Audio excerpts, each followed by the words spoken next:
strike assessed on you for a challenge system in a real big league game? Yep, sorry, I already answered this. I was just trying to think of what I said before. Yeah, it's interesting. It's you know, I don't hate the idea of it. The technology, I think they'll admit, is not entirely there yet, but it's a cool idea and I like it. I think it's cool. It's you know, just something that's different. And yeah, when that ball crossed, I thought it was a strike right away, and he balled it. And then I look out there and he's tapping his head. I went, well, I'm going to be the first one, because I knew it was a strike. And so it's just yeah, like I said, the idea of it's cool and it's definitely interesting, but we'll see how it progresses. How much have you heard about it from guys who kind of played in OKC and stuff like that? Well, when I did my rehab assignment, I saw it for the whole week and a half I was down there, and yeah, it's a cool idea. It doesn't slow the game down at all. It moves fast. You know, the longest part was Tony trying to get the microphone to work for the stadium. So yeah, it moves quick. It doesn't slow anything down. The only thing, like I said, when I was in AAA, was the technology wasn't entirely there.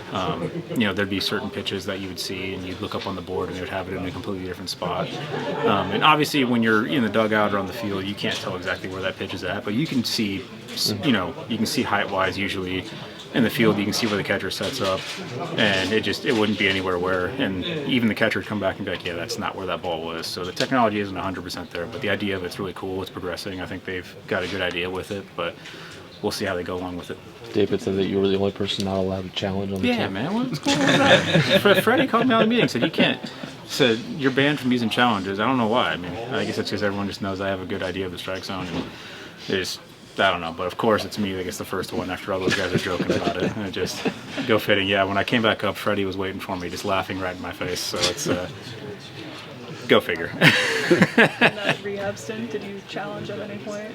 No, I didn't feel like, you know, there might have been one that I actually would have challenged, but I just didn't feel like, as a guy being down there, you just shouldn't challenge it. And it's there was one challenged on me that was overturned, but no, I joked with those guys the last day that I was there. I was going to use all three in my first at bat just so they couldn't have them for the rest of the game. But no, I didn't end up using any challenges when I was down there. How scary was that moment with Bobby? Did you have a chance to say anything there? It's always very, very terrifying and frightening. Thankfully, he seems like he was okay. When the trainer came out, asked him if he knew where he was, he made a little joke about hanging a curveball, and you know, right then you kind of knew he was fine. And it's good to see. You know, obviously you have to take it slow with that type of thing. He might be fine now, but you got to see how he is the next couple of days. And you know, I think he's doing okay.